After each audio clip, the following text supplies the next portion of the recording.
اعوذ باللہ من الشیطان اللعین الرجیم بسم اللہ الرحمن الرحیم الحمدللہ والصلاة علی رسول اللہ وعلی آلہ آل اللہ لا سیما علی بقیت اللہ واللعنۃ الدائمۃ الباقیہ علی اعداء اللہ واعدائہم اعداء اللہ. اما بعد فقد قال اللہ الحکیم فی کتابہ الکریم بسم اللہ الرحمن الرحیم اذا جاء نصر اللہ والفتح ورأیت الناس يدخلون فی دین اللہ افواجا فسبح بحمد ربک واستغفرہ انہ کان توابا. ناظرین محترم، سورہ مبارکہ نصر کی تفسیر کے ذیل میں گزشتہ مباحث آپ کے سامنے عرض کر چکا ہوں. آج اس ٹکڑے کی طرف اشارہ کرنا ہے جو آیت کے اندر موجود ہے. اللہ نے پیغمبر سے فرمایا کہ اے میرے حبیب سبح، آپ ہماری تسبیح کیجئے، ہماری حمد کیجئے. حمد اس لیے کیجئے کہ میں آپ کا رب ہوں. فسبح بحمد ربک واستغفرہ، اور استغفار کیجئے، انہ کان توابا، اور یقیناً اللہ تواب بھی ہے.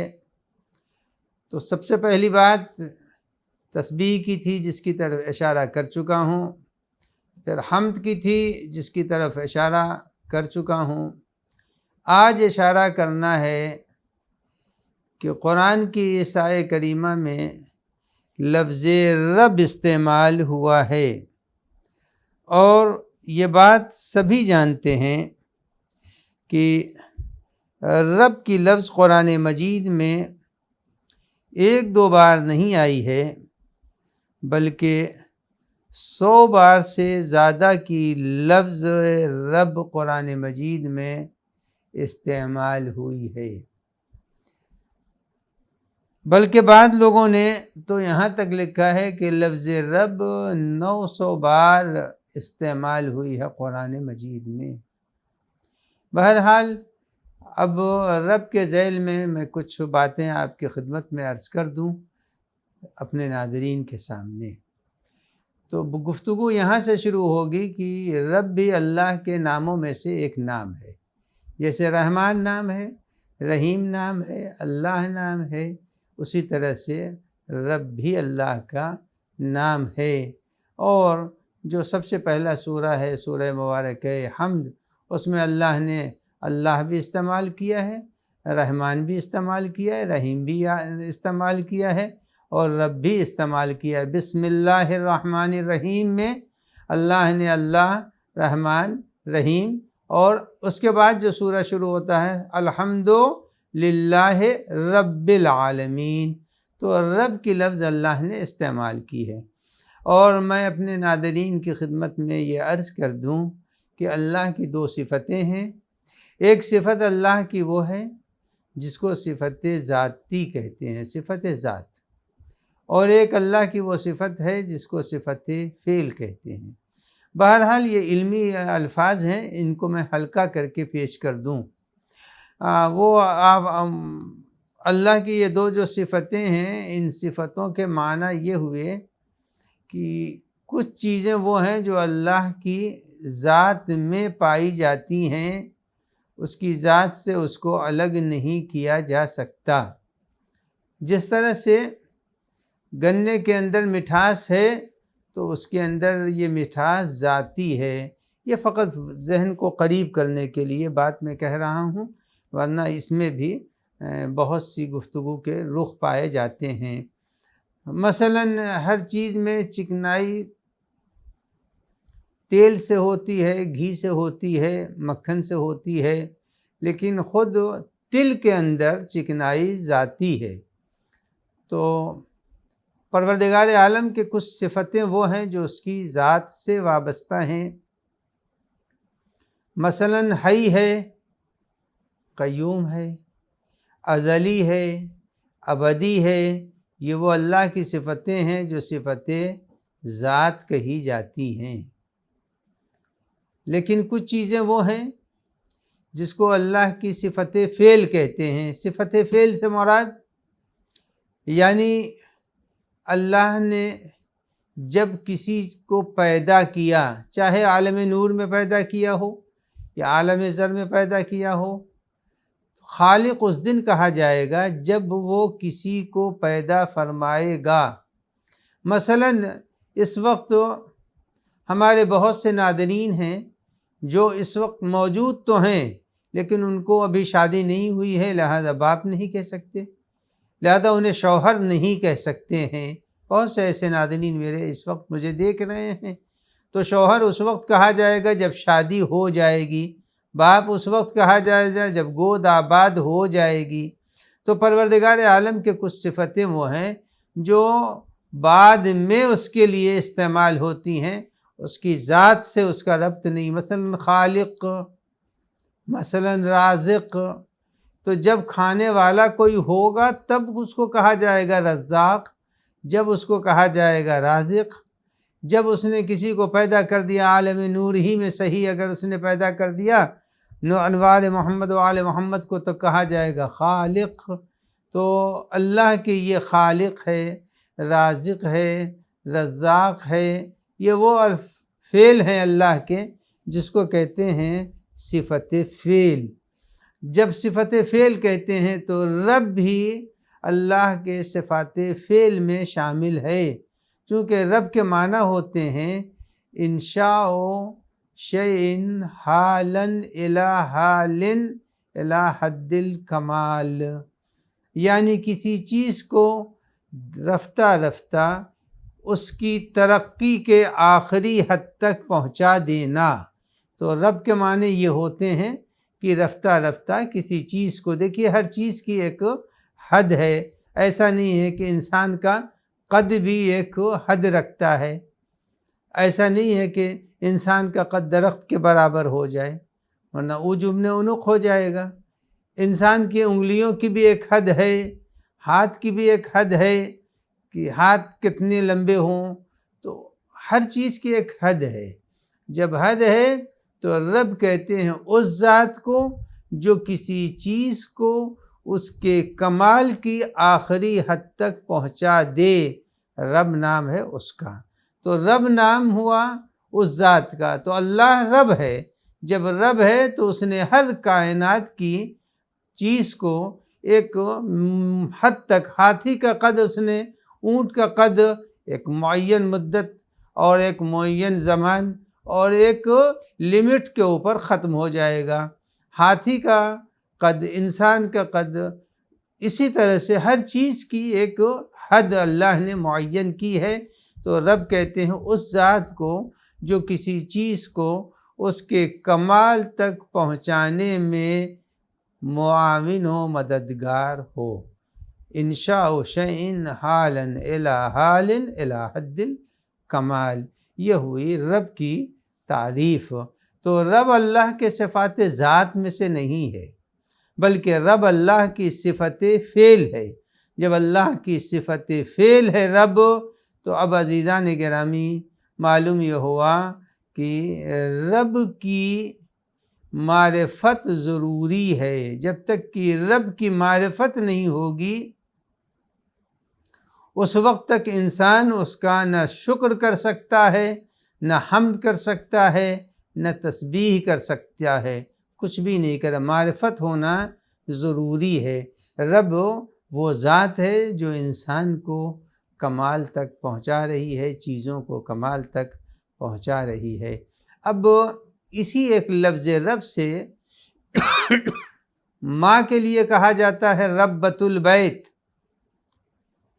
گھر کے امور کو کمال تک پہنچاتی ہے، کمروں کی صفائی، بستر کی صفائی، بچوں کی پرورش، کھانے پینے کا، پورے اس گھر کی وہ مربی ہوتی ہے، جو بچے کو پالتی ہے اسے مربیہ بھی کہتے ہیں۔ تو اب یہ اللہ کے صفات فعل میں سے ہے۔ صفات ذات کی طرف میں نے اشارہ کر دیا کہ اللہ کی صفت ذات میں حی ہے، قیوم ہے، ازلی ہے، یہ سب اللہ کی صفات ذات ہیں۔ اب رب جب اللہ ہے تو اب ربوبیت کے اسی رب سے ربوبیت نکلا ہے۔ ربوبیت کے معنی ہیں نظام کائنات کو چلانا۔ اللہ وہ ہے جو نظام کائنات کو چلا رہا ہے، اور اس میں اندر دو چیزیں ہیں۔ ایک تو یہ ہے کہ پروردگار عالم کے نظام کائنات کو کوئی دوسرا نہیں چلا سکتا، وہ خود مصلحت کے ساتھ نظام کائنات کو چلا رہا ہے۔ اب اس نظام کائنات میں کوئی شامل و شریک نہیں ہے۔ ربوبیت الہیہ میں بھی توحید کا قائل ہونا پڑے گا، توحید رب کا قائل ہونا پڑے گا کہ نظام کائنات کو کوئی دوسرا بھی نہیں چلا رہا ہے۔ یعنی یہ کہہ دینا کہ فرشتے قبض روح کر رہے ہیں تو فرشتہ ہماری قبض روح کا رب ہے، نہیں۔ اللہ نے خدمت گزار بنائے ہیں انسانوں کی ضروریات کے لیے۔ فرشتے کو حکم دیا ہے کہ سورج کو اللہ نے پیدا کیا ہے تاکہ ہماری ضرورت نور کو سورج پیدا کر دے۔ مثلا چاند کو پیدا کیا ہے تاکہ ہماری ضرورت خنکی کو چاند پورا کر دے۔ مثلا کہکشاؤں کو اللہ نے پیدا کیا ہے، اس لیے پیدا کیا تاکہ وہاں سے جو شعاعیں اور نور اور کرنیں زمین کے لیے ضروری ہیں وہ وہاں سے ہم کو پہنچ رہی ہیں، فاصلوں سے، وقفے سے پہنچ رہی ہیں۔ تو اب اللہ نے اپنی ذات میں ربوبیت الہی سے مراد یہی ہے کہ وہ اللہ اپنے بندوں کی ساری ضرورت میں کچھ مختار بنا دیا ہے ہم کو، کچھ کو ہم نے مجبور بنایا ہے۔ ہم اپنے سے سورج کو نہیں نکال سکتے، ہم مجبور ہیں۔ ہم چاند کو اپنے سے نہیں نکال سکتے، ہم مجبور ہیں۔ اب ہواؤں کو ہم نہیں چلا سکتے ہیں۔ یہاں ربوبیت تکوینی اسے کہتے ہیں کہ یہ وہ کام ہے جس کو رب العزت خود ہی انجام دے گا، اس میں بندوں کا کوئی دخل نہیں ہے۔ اب ایک چیز ہے ربوبیت تشریعی، یعنی کیا مطلب؟ اللہ نے ہماری صاحبان عقل انسانوں کی ضرورت کا ایک رخ یہ ہے۔ دیکھیے دو رخ تھے انسان کی ضرورت کے، کچھ وہ ہے پانی ہے، اللہ نے خود اس کو پیدا کیا۔ مثلا ہوا ہے، پانی ہے، روشنی ہے، یہ ساری چیزیں پروردگار عالم نے، درخت ہیں، یہ ضرورت کے غذائیں ہیں، یہ سب اللہ نے خود ربوبیت تکوینی کے دائرے میں اللہ نے ان تمام چیزوں کو اپنے ہاتھ میں۔ اب یہ اور بات ہے کہ انسان ان کو خراب کر دے، برباد کر دے۔ اب دریا کے اندر جو ہے وہ پٹرول ڈالنا شروع کر دے اور درختوں کے اوپر جو ہے وہ زہریلے اسپرے کرنا شروع کر دے، تو یہ انسان کا کام ہے، ورنہ خدا نے تو بنایا ہے کہ انسان کی ہر ضرورت کو ہم پورا کریں گے۔ یہ ربوبیت تکوینی ہے۔ ایک ہوتا ہے ربوبیت تشریعی، یعنی اللہ نے محسوس کیا کہ یہ انسان ہے، اس کو فقط ہوا کی ضرورت نہیں ہے، پانی کی ضرورت نہیں ہے، اس کو ایک اور چیز کی ضرورت ہے، اور وہ کیا چیز ہے؟ عقل ہے۔ عقل انسان کو اللہ نے دے دی۔ جب عقل دی ہے تو تھوڑی بہت عقل سارے کائنات کے اندر دی، جیسا کہ میں نے گزشتہ تقریر کے اندر بیان کیا تھا۔ اللہ نے تھوڑی تھوڑی عقلیں سب کو دی ہیں، سب کو شعور دیا ہے، اپنے اعتبار سے سب تسبیح کر رہی ہے۔ لیکن انسان کی ضرورت میں سے ایک ضرورت یہ ہے کہ آدمی کی ہدایت بھی چاہیے۔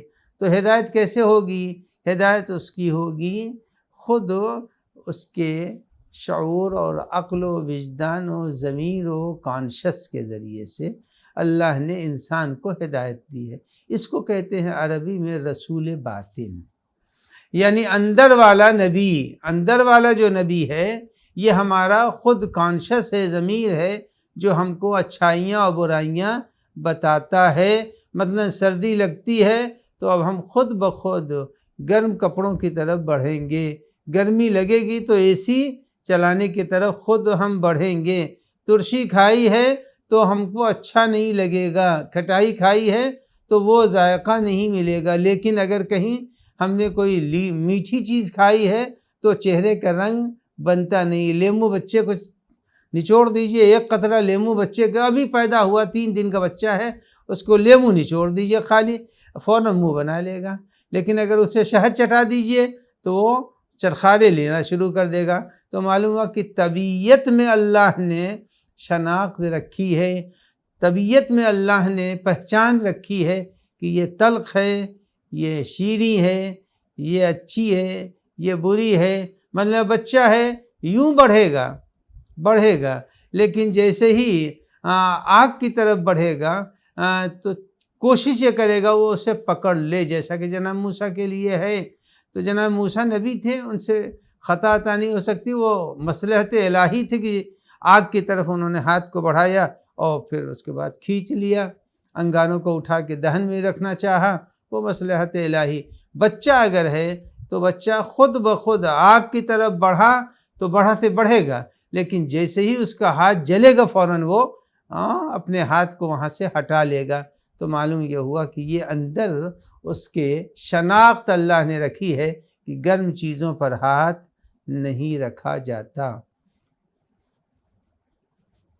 جب رب میں کے معنی یہ ہوئے اور رب نے ہمارے لیے اندر کانشس میں ایک پہچان رکھی ہے، شناخت رکھی ہے، اس شناخت کی بنیاد کے اوپر